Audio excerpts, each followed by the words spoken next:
ونستغفره ونؤمن به ونتوكل عليه ونعوذ بالله من شرور أنفسنا ومن سيئات أعمالنا من يهده الله فلا مضل له ومن يضلل فلا هادي له ونشهد أن لا إله إلا الله وحده لا شريك له ونشهد أن سيدنا ونبينا ومولانا محمدا عبده ورسوله صلى الله تعالى عليه وعلى آله وأصحابه وسلم تسليما كثيرا كثيرا. أما بعد فأعوذ بالله من الشيطان الرجيم. بسم الله الرحمن الرحيم. وكذلك أوحينا إليك روحا من أمرنا ما كنت تدري ما الكتاب ولكن جعلناه نورا نهدي به من نشاء من عبادنا. صدق اللہ العظیم.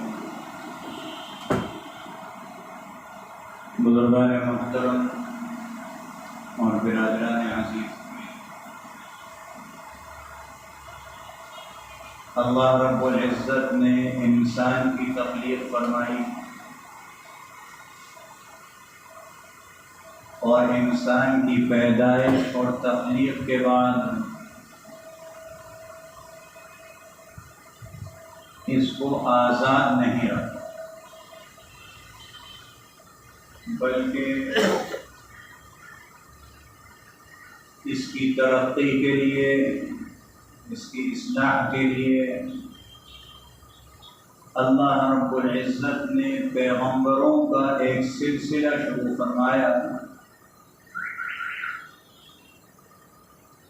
اور ہر زمانے کے نبی اور پیغمبر نے اپنی امت کی ترقی کے لیے، اس کی اصلاح کے لیے، اس کی بلندی کے لیے کام کیا اور پورا حق ادا فرمایا. آخر میں جناب نبی کریم صلی اللہ علیہ وسلم کی بعثت ہوئی اور نبی کریم صلی اللہ علیہ وسلم نے بھی سابقہ انبیاء علیہ السلام کا جو طرز تھا، طریقہ تھا، اسی کے مطابق اللہ کا پیغام پہنچایا اور پورا حق ادا فرمایا. گزشتہ نبیوں کو اللہ نے بعض نبیوں کو کتابیں بھی عطا فرمائیں. ان کتابوں کے حافظ صرف وہ نبی ہوتے تھے جنہیں ان کا حامل بنایا گیا تھا. ان کی امت میں سے کوئی شخص اس کا حافظ نہیں. توریت کا حافظ نہ حضرت موسیٰ علیہ السلام کے زمانے میں ان کے علاوہ کوئی تھا، نہ آج ہے. انجیل کے حافظ حضرت عیسیٰ علیہ السلام کے زمانے میں کوئی تھا، ان کے علاوہ نہ آج ہے. زبور شریف کے حافظ حضرت داؤد علیہ السلام کے علاوہ ان کے زمانے میں کوئی نہیں تھا، آج بھی کوئی نہیں ہے، بلکہ زبور کا بھی نشان نہیں ہے. لیکن نبی کریم صلی اللہ علیہ وسلم کو جو آخری کتاب دی گئی قرآن مجید، ایک تو اس کے نزول میں اور سابقہ کتابوں کے نزول میں فرق ہے. وہ فرق یہ ہے کہ گزشتہ نبیوں کو کتابیں ایک ہی مرتبہ میں دے دی گئی.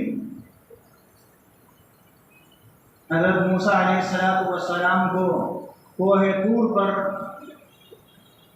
تورات شریف تختیوں پر لکھی ہوئی صورت میں اللہ نے اتار دی، وہاں رکھی ہوئی ہے، اور حضرت موسیٰ علیہ السلام سے کہا اٹھائیے لے جائیے.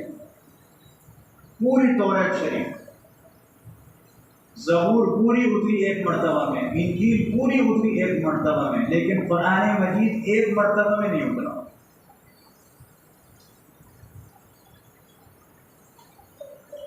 قرآن مجید ایک مرتبہ میں لوح محفوظ سے آسمانی دنیا پر آ گیا۔ لوح محفوظ میں تو شروع دنیا سے موجود تھا، اللہ نے جو کام کرنا ہے وہ سب لوح محفوظ میں۔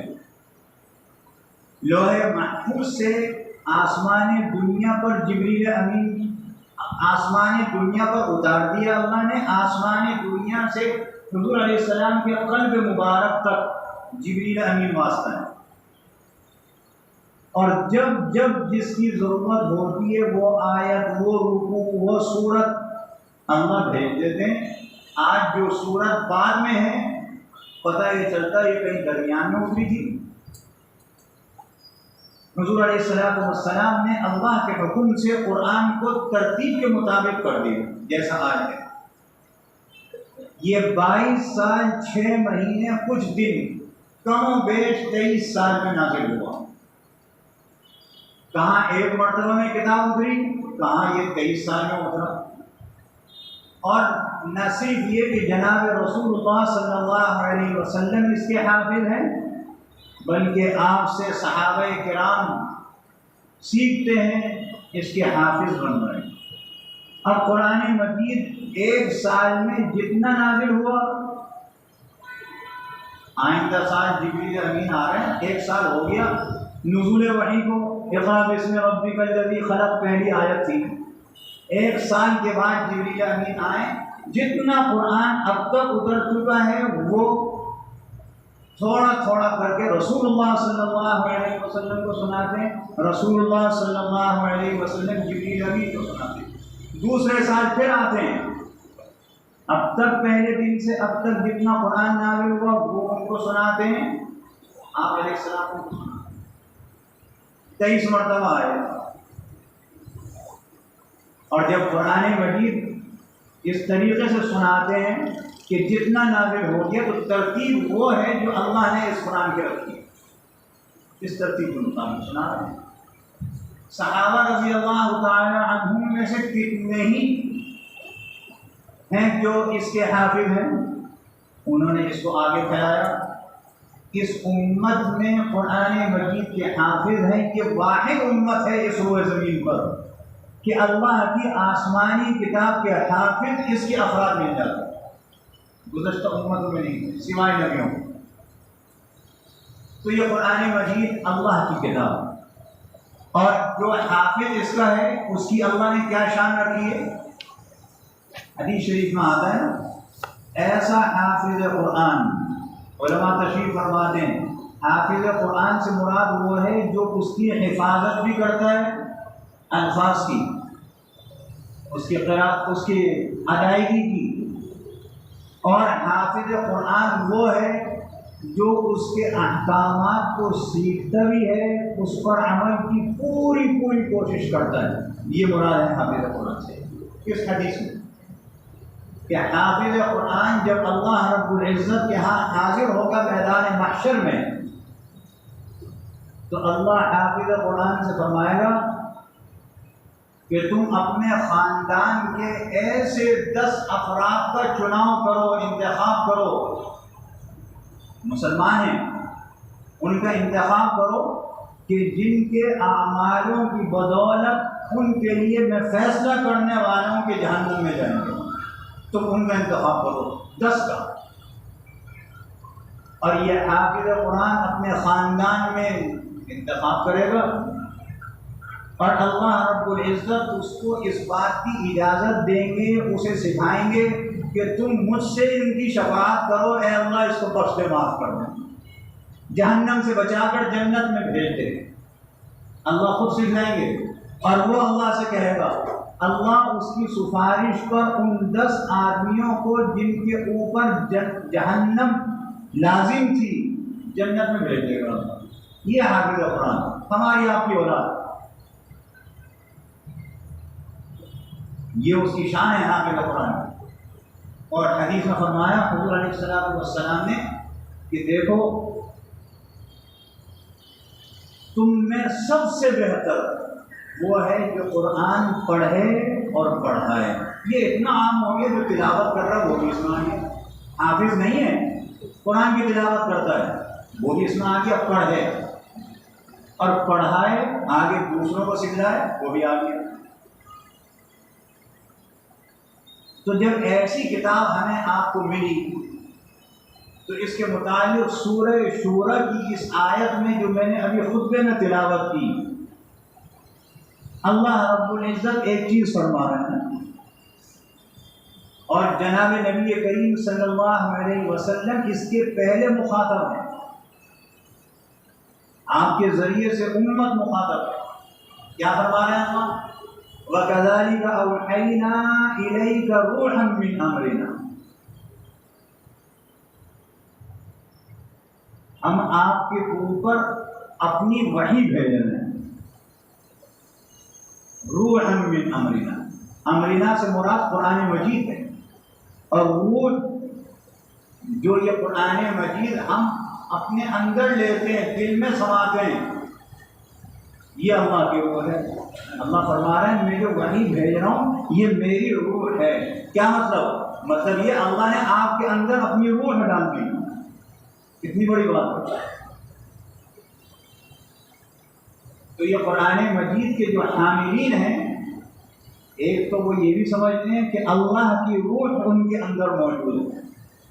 ما كنت تدری ما الکتاب, اور تمہیں کیا پتا تھا کتاب کیا ہے؟ ولا ایمان, اور تمہیں کیا پتا تھا ایمان کیا ہے؟ ولکن جعلناه نورا نهدی به, لیکن ہم نے تمہارے اندر اپنا نور ڈال دیا. کتاب ہم تو دراصل حقیقتاً ہم جہاں موجود ہیں اور ہم جس حالت میں ہیں ہم اندھیریوں میں ہیں, ظلمت میں ہیں.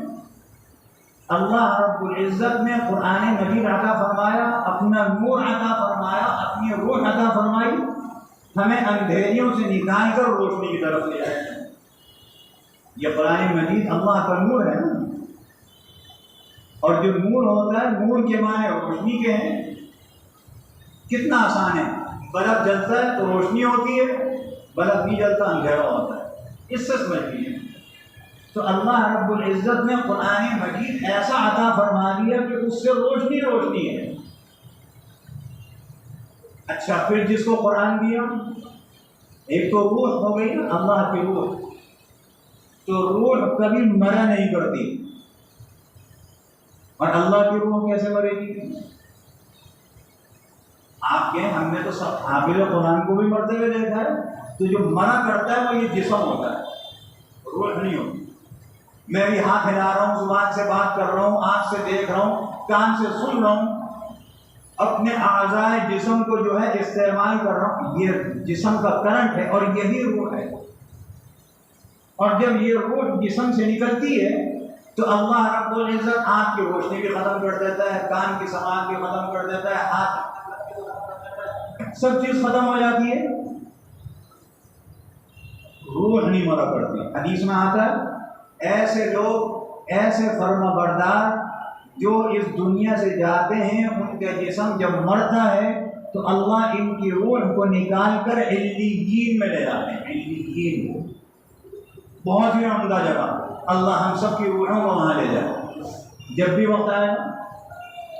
اور جو نافرمان ہوتے ہیں, کافر ہوتے ہیں, مشرک ہوتے ہیں, جب ان کا جسم مرتا ہے تو ان کی روح نکال کر سجین میں لے جاتا ہے. یہ ایک جیل خانہ ہے, جیل میں قیدی قید ہوتا ہے, اپنی مرضی سے کچھ بھی نہیں کر سکتا. اور حدیث میں آتا ہے جو علیین میں جن کی روحیں جاتی ہیں, وہاں اللہ رب العزت نے سب رنگ کے پرندے رکھے ہیں. وہ پرندے ان روحوں کو اپنے پروں میں لے کر جنت کی سیر کراتے ہیں. اللہ, روح تو زندہ ہے. یہ تو عام حالت میں ہے نا, جس کو قرآن مجید روح کی شکل میں مل گیا اس کے کیا کہنے ہیں. وہ دنیا سے چلے جاتا ہے, پھر بھی اس کا فیض جاری ہے. جس کو سکھا کے گیا ہے وہ آگے پھر جس کو سکھا رہا ہے, وہ آگے پھر جس کو سکھا رہا ہے. یہ تو ختم نہ ہونے والا ایک سلسلہ ہے. تو اللہ رب العزت نے روح عطا فرمائی, روح مرا نہیں کرتی. قبر میں لے جا کے رکھتے ہیں میت کو، تو جسم رکھتے ہیں، روح تو ہمیں پتہ ہی نہیں ہوتا، روح نظر تھوڑی آتی ہے، چلی گئی۔ اب جب قبر میں لے جا کے رکھتے ہیں تو یہی تو وجہ ہے کہ اللہ کے رسول فرماتے ہیں کہ جب تم قبرستان جایا کرو اپنے کسی عزیز رشتہ دار کی قبر پہ جایا کرو، جس بھی قبر پہ جایا کرو پائیں کی طرف سے جایا کرو۔ آداب بدلا رہے ہیں، یہ مطلب نہیں ہے کہ اگر سرحانے سے آؤ تو ناجائز ہوگا، اگر کوئی ایسی صورت ہے جائز تو تب بھی ہوگا، لیکن حضور علیہ السلام فرما رہے ہیں بائیں کی طرف سے جاؤ۔ کیوں؟ اس لیے کہ وہ صاحب قبر جو ہے جب اس کے پاس جب اس کا کوئی عزیز رشتہ دار جاتا ہے تو جب اس کو سلام کرتا ہے السلام علیکم یا اہل القبور، اور اس سامنے جا کے سلام کرتے ہیں، اللہ رب العزت اس کی روح لوٹاتے ہیں اور وہ سنتا ہے اور پہچانتا ہے کہ میرا فلانا رشتہ دار ہے، اس لیے فرما رہا ہے پائیں کی طرف سے جائے گا۔ یہ بھی حکم فرمایا، حضور علیہ السلام کا طریقہ یہ بھی تھا، جب کسی خبر پہ جا کے کھڑے ہوتے تھے استغفار فرماتے تھے تو اس کے ایسے طرف کھڑے ہوتے تھے جہاں قبر میں اس کا چہرہ قبلے کی طرف ہوتا ہے، چہرے کے سامنے کھڑے ہوتے تھے۔ تو یہ جب پہچانتا ہے تو کیسے پہچانتا ہے؟ روح لوٹائی جاتی ہے، روح تو زندہ ہے، جسم مرا ہے۔ تو یہ ساری چیز اس لیے میں نے عرض کی کہ قرآن مجید روح ہے اللہ کی، نور ہے اللہ کا، اور ایسی کتاب جس کو مل جائے، جس کے سینے میں آ جائے اور وہ اللہ رب العزت کے ہاں اپنے خاندان کے 10 ان افراد کے لیے سفارش کرے گا جن کے اوپر جہنم لازم ہو چکی ہوگی، اور اللہ اس کی سفارش پر اس کو جنت نصیب فرما دے گا، جنت میں بھیج دے گا۔ تو کیا خیال ہے، ہمیں اپنی اولادوں کو اس قرآن کریم پر نہیں لگانا چاہیے؟ آپ دنیا کے علوم پڑھاتے ہیں، پڑھائیے، منع نہیں ہے، لیکن جہاں وہ پڑھاتے ہیں قرآن کریم کی تعلیم بھی دی۔ یہ بات میں نے اس لیے عرض کی کہ اب چونکہ شوال کا مہینہ ہے اور شوال میں عموماً مدارس میں داخلے ہوتے ہیں، اس میں حفظ کا بھی داخلہ ہوتا ہے، ان میں علوم قرآنی اور علوم احادیث کا بھی داخلہ ہوتا ہے، تو پہلی سیڑھی تو قرآن مجید ہے۔ ہم اپنی اولاد کو سب کچھ پڑھاتے ہیں، ساری دنیا پڑھاتے ہیں، اور سب کچھ پڑھانے کے بعد اگر اس کو باپ کا جنازے کی نماز نہ ہے پھر کیا ہوگا؟ ایک واقعہ میں نے پڑھا تھا، ہمارے حضرت مولانا عبدالحق صاحب رحمۃ اللہ علیہ اکوڑا کٹک والے، دارالعلوم حقانیہ والے، اللہ ان کے قبر کو اپنے منہ سے بھر دے، بڑے عجیب آدمی تھے، قومی اسمبلی کے رکن منتخب ہوتے تھے بغیر کسی جلسے جلوس کے بغیر، گھر بیٹھے ہوتے تھے اور وہ منتخب ہو جاتے تھے۔ ان کے پاس ایک شخص آیا، اپنی بیوی کے ساتھ آیا، اور بڑا معلوم ہو رہا ہے تہذیب یافتہ، جس کو آج ہم تہذیب یافتہ سمجھتے ہیں، وہ آیا، آ کر رونے لگا، رو کر کہنے لگا کہ مولانا صاحب میرے ماں باپ کے لیے بد دعا کر دیجیے۔ معمولی بات نہیں کہہ رہا، ماں باپ کے لیے دعا ہوا کرتی ہے، بد دعا نہیں، اور وہ کہہ رہا ہے آپ ان کے لیے بد دعا کر دیں۔ مولانا نے پوچھا بھائی کیوں، کیا بات ہے، باپ کے لیے تو دعا ہوتی ہے۔ انہوں نے کہا کہ اس شخص نے کہا کہ میرے ابا نے مجھے دنیا پڑھائی، سب چیز پڑھائی، میں بہت اعلیٰ منصب پر ہوں، لیکن آج مجھے یہ پتہ نہیں ہے کہ اللہ کیا کہتا ہے، اس کا رسول کیا کہتا ہے، مجھے نہیں پتا، مجھے نماز نہیں آتی، مجھے روزہ نہیں آتا، بس اتنا جانتا ہوں لا الہ الا اللہ محمد رسول، اس کے علاوہ کچھ نہیں جانتا۔ تو اگر ایسی دنیا پڑھائی کہ وہ کچھ بھی نہ جانتا ہو تو یہ خسارے کا سودا ہے، کامیابی کا نہیں ہے۔ یہ دنیا کے علوم جتنے یہ ہماری اس وقت کی ضرورت ہے، بعد کی کوئی ضرورت نہیں ہے۔ جہاں ہمارا کرنٹ نکلا جسم سے اور جسم مرا، ان علوم کی ضرورت نہیں پڑے گی، یقین جانیے کچھ بھی نہیں پڑے گی، نہ 1 اور 1 2 ہوں گے، نہ 1 اور 1 11 ہوں گے، کچھ بھی نہیں۔ جو ضرورت پڑے گی اس کی پڑے گی۔ قرآن مجید کے لیے آتا ہے جب میت کو دفنا دیا جاتا ہے، اور یہ قرآن مجید کا حامل تھا، حامل ہونے کے ساتھ عامل بھی تھا، اور اس کے بعد اعمال ایسے بھی تھے کہ اللہ رب العزت اپنے ایسے فرشتوں کو بھیجتا ہے کہ قبر میں ان کو عذاب دیں۔ یہ قرآن مجید پھاڑ کر کے پڑھا، میں نہیں پڑھنے دوں گا۔ اور سورہ ملک کے متعلق جو آتا ہے کہ حضور علیہ السلام نے فرمایا سورہ ملک جو عشاء کے بعد پڑھ لیا کرے، 2 رکوع کی تو صورت ہے، 29واں سپارہ شروع ہوتا ہے، اس کو پڑھنے کی عادت بنا لے۔ ایسا شخص جب مر جائے گا، قبر میں جائے گا، اور اس کے بعد اعمالوں کی وجہ سے جب عذاب کے فرشتے آئیں گے تو یہ سورت اللہ سے جھگڑا کریں گے۔ سورت کس نے نازل کی؟ اللہ نے، اور یہ سورت اللہ سے جھگڑا کرے گی اپنی شان کے مطابق۔ وہ فرشتوں سے کہے کہ تم کیوں آئے ہو؟ وہ کہیں گے ہم اس لیے آئے ہیں اس کو عذاب دیں، اس کا فنا فنا فنا عمل ایسا تھا۔ وہ سورت کے لیے تو میری تلاوت کرنے والا تھا، اور جو میری تلاوت کرتا اس کو عذاب نہیں ہوتا۔ وہ کہیں گے فرشتے ہم تو اللہ کی طرف سے مقرر ہیں۔ تو یہ حدیث میں آتا ہے یہ سورت اللہ کے پاس جائے گی اور غضبناک انداز میں کہے گی تو ٹوک بات، یا تو مجھے اپنے قرآن سے نکال دیں، یا کیا وجہ وہ فرشتے میری بات نہیں سنتے۔ بڑا جھگڑا کرے گی، اتنا جھگڑا کرے گی، آخر میں اللہ کہیں گے، حدیث میں آتا ہے اچھا بھائی تو بڑی غضبناک ہو رہی ہے، تم جاؤ جو تمہارا دل میں آئے کرو، فرشتوں کو واپس چلے۔ جب سورہ ملک کی تلاوت کرنے والے کو یہ فضیلت حاصل ہے تو پورے قرآن کی تلاوت کی کیا فضیلت ہوگی؟ تو ہمیں چاہیے ہم اپنے بچوں کو جہاں ہم رہتے ہیں، ہم جہاں قریب میں ہمارے قریب میں کوئی مدرسہ ہو، دیکھیے حافظ اقرا اسکولوں میں نہیں بنیں گے، بنتے ہیں ہزاروں بن رہے ہیں۔ آپ نے رمضان میں دیکھا ہوگا، کہیں بھی دیکھ لیں، آج کے بعد دیکھ لیں، چھوٹے چھوٹے گلی کوچوں کے مدرسے کے پڑھنے والے مل جائیں گے، اقرا کو پڑھنے والے نہیں ملے گا۔ کوئی 700 میں 1 2، تو ہزاروں کی تعداد میں حافظ ہو گئے۔ تو مطلب یہ کہ پیسے دے کر پڑھانے سے کبھی پڑھانا نہیں آیا، وہ اسی صورت میں پڑھیں گے جب جا کے بیٹھیں گے چٹائی پر، زمین پر۔ اپنے بچوں کو ان مدرسوں میں کچھ وقت کے لیے بھیجیے، ان کو قرآن مجید کا حامل بنائیے۔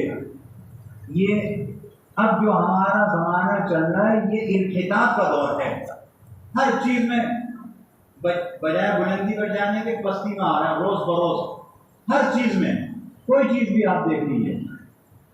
اس میں تو ہمیں اس کی زیادہ ضرورت ہے کہ ہمارے گھر میں کوئی ایسا تو ہو کہ کل ہمارے مرنے کے بعد ہمارے لیے صدقہ جاریہ بنے، کوئی ایسا تو ہو کہ جو قیامت کے دن اللہ رب العزت کے دربار میں کھڑے ہو کے ہمیں جہنم سے بچا لے۔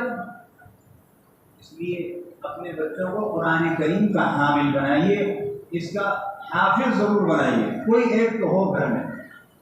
ہر آدمی ناظرہ بنانے پہ تو تیار ہے، حافظ بنانے پہ بہت کم تیار ہے، اور حافظ بھی اس کو بناتے ہیں، کہتے ہیں مولوی صاحب 6 سال تک تو اسکول میں پڑھتا رہا، کسی اس میں کامیاب نہیں ہوتا، 2 3 مرتبہ امتحان دیتا، ہم نے کہا چلو مدرسے میں داخل کرتے ہیں۔ قرآن مجید اتنا یتیم ہو گیا، جو روح ہے اللہ کی، جو اللہ کا نور ہے، وہ اتنا یتیم ہو گیا جو اسکول میں نہ چلے، امتحانات میں فیل ہو، قرآن پڑھنے آتا۔ بھائی اپنے ذہین بچوں کو اس طرف لائیے، یہ ہمارا آپ ہی کا کام ہے، یہ ہندو نہیں پڑھائے گا، یہ کوئی عیسائی یہودی نہیں پڑھائے گا، یہ ہم نے ہی اپنی اولاد کو پڑھانا ہے۔ اللہ رب العزت مجھے آپ کو عمل کی توفیق عطا فرمائے، وآخر دعوانا الحمد للہ رب العالمین۔ سنت